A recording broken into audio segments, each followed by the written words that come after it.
Imagine looking out over a landscape that has been just completely and utterly devastated by a drought. There is this very specific, like almost haunting visual that tends to stick with you in that kind of environment. Right, yeah, like the ground is all cracked open. Exactly. The ground is cracked, the air is thick with dust, the trees are just completely withered, and almost everything in your line of sight is this monochrome gray or brown. But then right in the middle of this absolute wasteland, you'll spot a single patch of grass that is still stubbornly, vibrantly green. Oh, yeah. And your brain almost registers it as an optical illusion. You look at it and wonder how it's possibly surviving when literally everything around it has, completely surrendered to those harsh conditions. Right. And the answer, of course, isn't that this particular patch of grass is somehow, I don't know, intellectually superior or luckier than the rest of the vegetation. It's just that its root system goes incredibly deep. It's drawing from a hidden source. Exactly. It's drawing from a subterranean water source that the surface level plant just can't reach.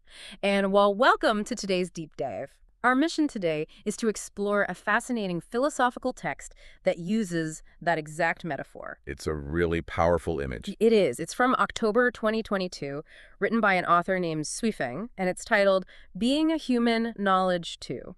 Now, I want to set expectations right out of the gate here. This isn't your standard upbeat, 5 steps to a happier your self-help guide. No, definitely not. Yeah, it is essentially a survival manual designed for extreme systemic chaos. We're talking historical level disruptions. Like social upheavals. Right, social upheavals, rampant epidemics, widespread hunger, and turbulent movements that just sweep ordinary people up like a sandstorm. And I think we need to note that it is a dense and really provocative piece of writing, Yeah. and it requires a very specific approach from us today. Yeah, good point. If you're listening right now, we want to make it absolutely clear that our goal here is to act impartially. We're essentially putting on our archaeologist hats to excavate and unpack the worldview presented in this text. We aren't taking sides, and we certainly aren't endorsing this philosophy as the one true way to navigate reality. Right, we're just laying it out. Exactly. We are simply acting as your guides, trying to map out the underlying logic and the rather profound ideas contained within this original material. Okay, let's unpack this. Because Yu King sets up a really striking premise from the very first page. The argument is that when the world turns completely upside down, the people who survive, the ones who stay green in the drought, they aren't the clever manipulators. Right. They aren't the networkers, the people trying to outsmart the disaster. The survivors are the ones who have cultivated those deep roots by upholding what is referred to as the integrity of being human. What's fascinating here is the sharp contrast drawn between human wit and fundamental integrity. Yeah, tell me more about that. Well, in our modern day-to-day society, we tend to prize intelligence, strategy, and agility as our primary survival tools. But the author argues that in the face of what Eastern philosophy might call a heavenly net of disaster-like, those massive, uncontrollable historical forces, human wit is entirely insufficient. It just doesn't cut it. Exactly. Relying on your own cleverness during a true societal breakdown is like trying to outnegotiate a hurricane. It just doesn't work. The only thing that will actually keep you anchored to the ground is the sheer unyielding density of your character.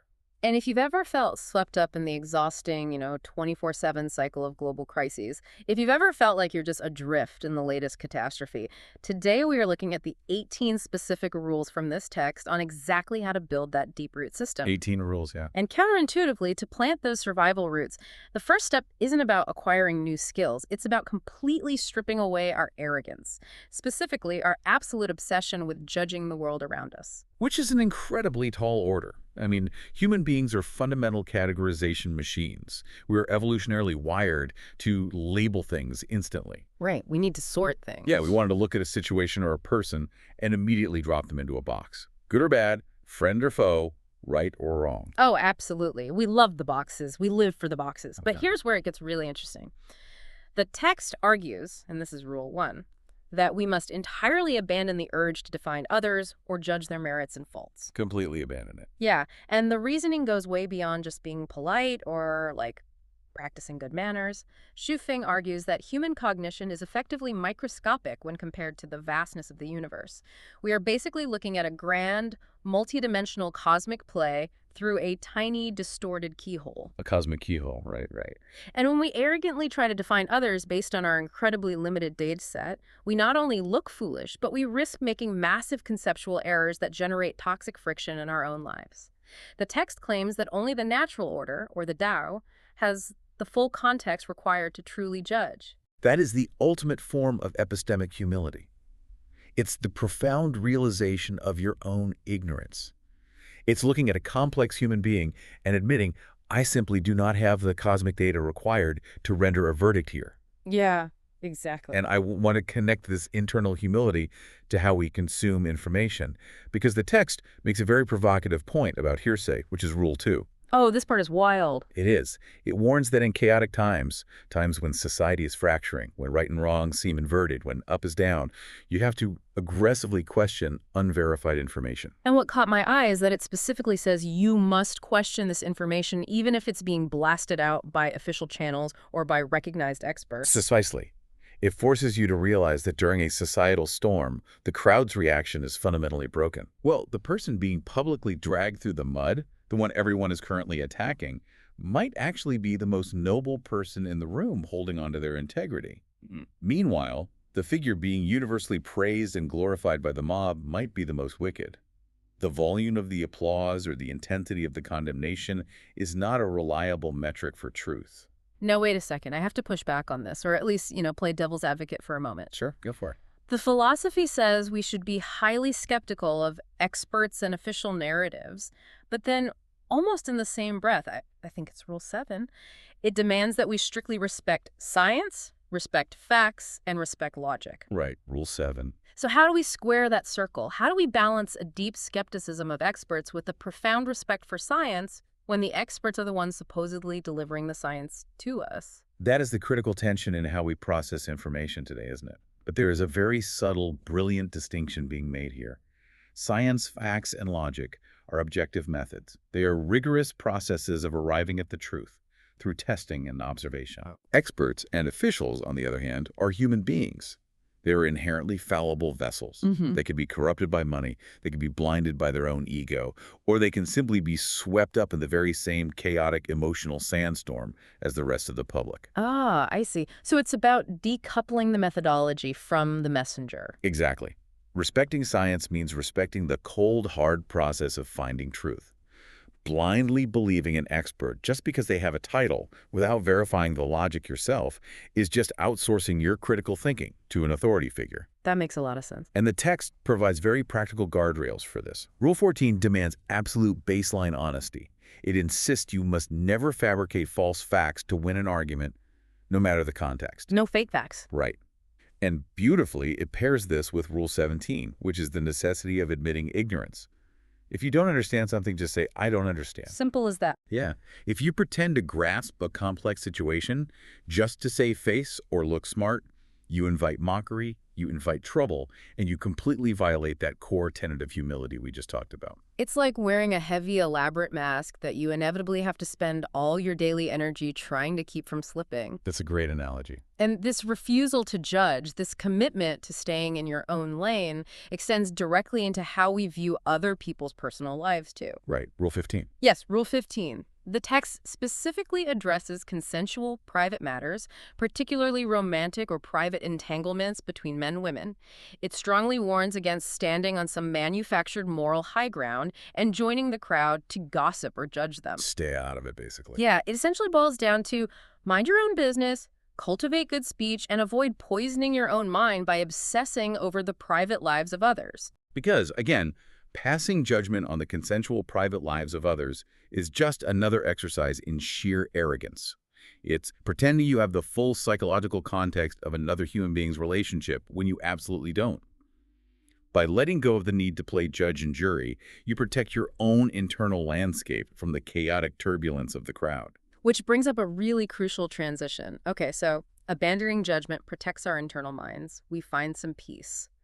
But that internal peace is going to evaporate pretty quickly if we are physically, socially, or financially trapped by external obligations. Oh, absolutely. So how does the author suggest we protect our perimeter? Through the avoidance of what we might call invisible restraints. Yes.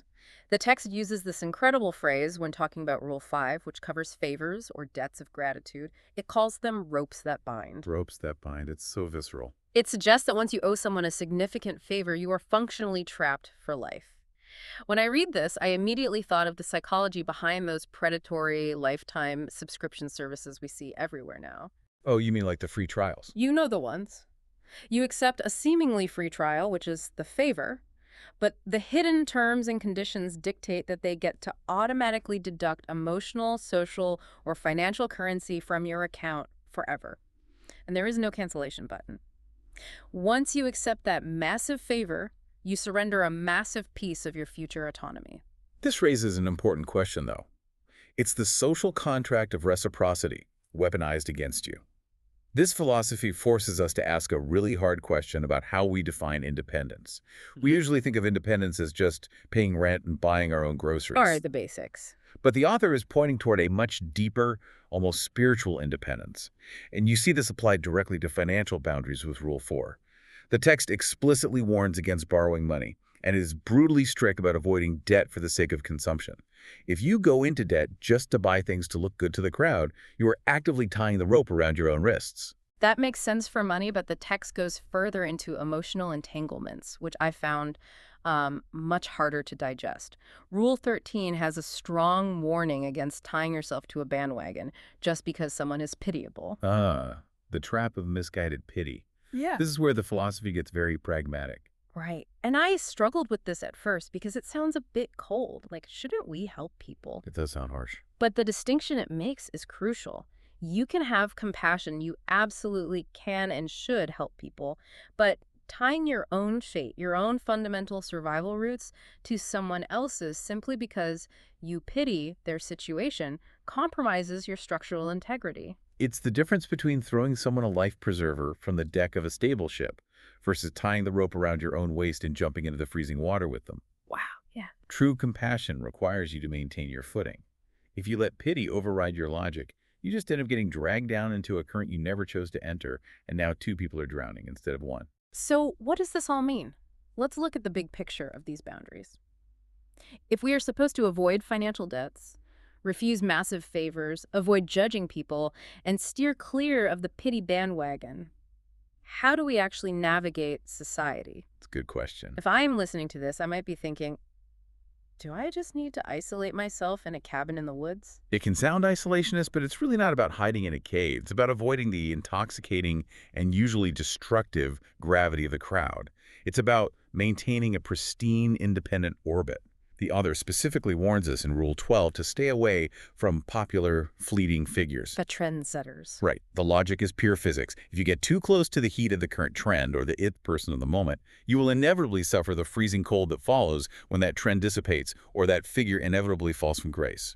True stability requires a fierce independence from the whims and the drama of the crowd. Okay, so we've stripped away our internal arrogance. We've established these ironclad external defensive boundaries against debts, favors, and trends. We've built the walls.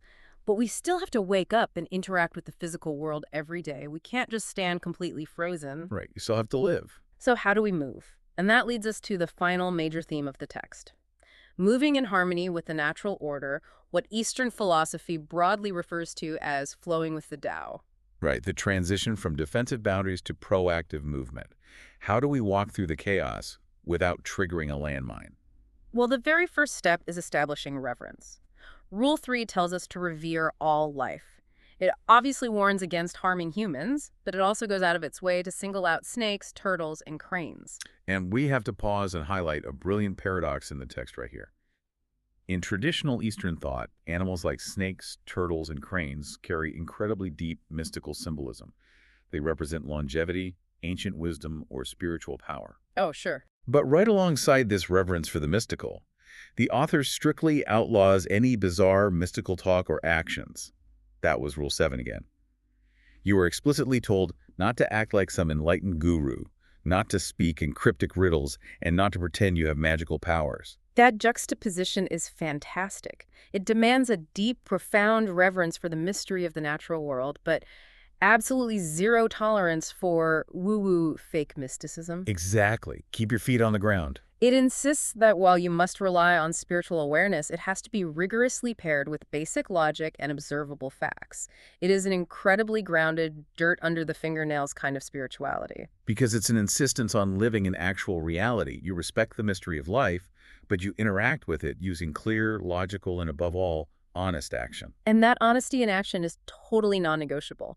Rule 8 lays out a very simple, cutting rule. Do not do things you would be afraid of others knowing. That's a tough one to live by. It really is. If you're operating in the shadows, if you're keeping dark secrets about your actions, you are automatically stepping out of the flow of the natural order.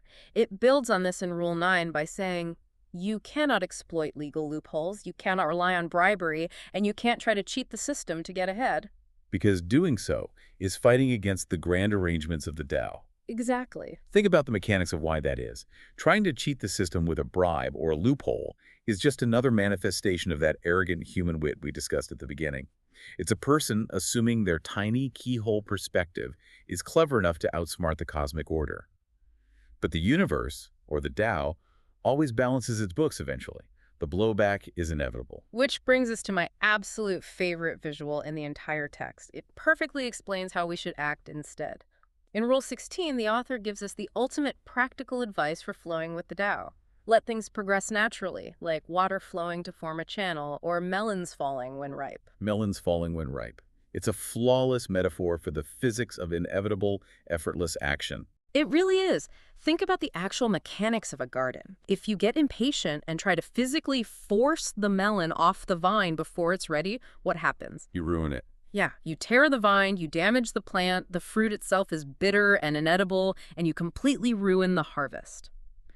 The text says that forcing things, whether it's a relationship, a career move, or a societal change, sows the seeds of your own calamity. It goes violently against the natural way.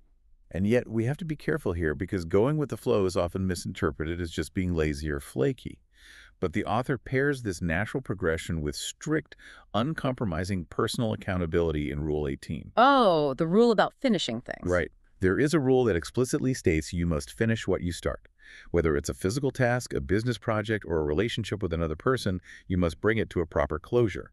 If you habitually leave things unfinished, the text warns that you will spend your life drifting like floating duckweed, completely unmoored and at the mercy of the current. Floating duckweed.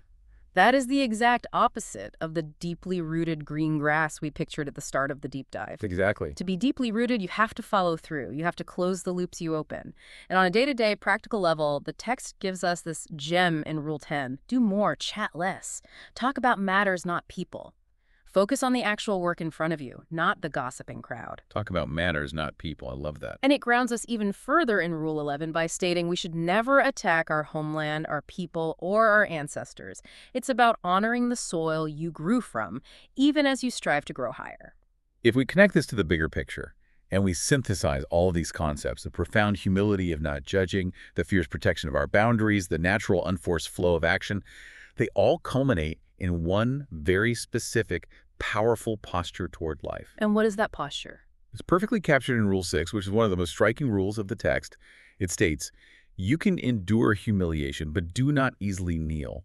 Because once you kneel, it is incredibly hard to stand back up. Endure humiliation, but do not kneel. That is heavy. How do we define the difference between those two things in practice? It is really the emotional core of the entire document, and it's about the preservation of your structural integrity. It means that in chaotic times, you might have to swallow your pride.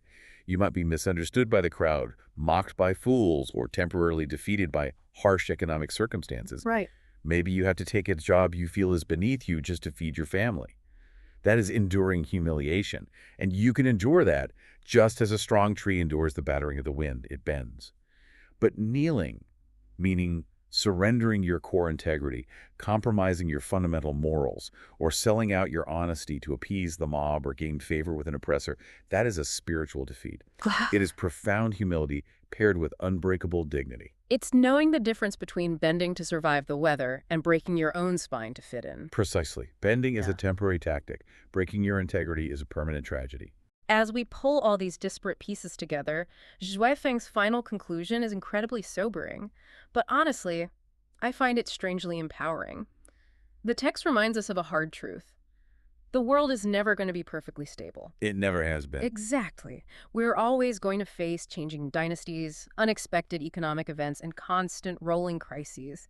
That is simply the nature of the heavenly net. And trying to escape that reality, through sheer cleverness, through human wit and manipulation, is ultimately a fool's errand. The storm is always going to be bigger than our individual intelligence. But the promise of the text is that if we uphold these 18 principles, if we refuse the urge to play cosmic judge, if we protect our boundaries from invisible debts and toxic favors, if we revere life without losing our logic, if we let the melons fall when they're ripe, and if we absolutely refuse to spiritually kneel, we build something incredible. It's a sailboat. Yes, we construct what the author beautifully calls the sailboat of life.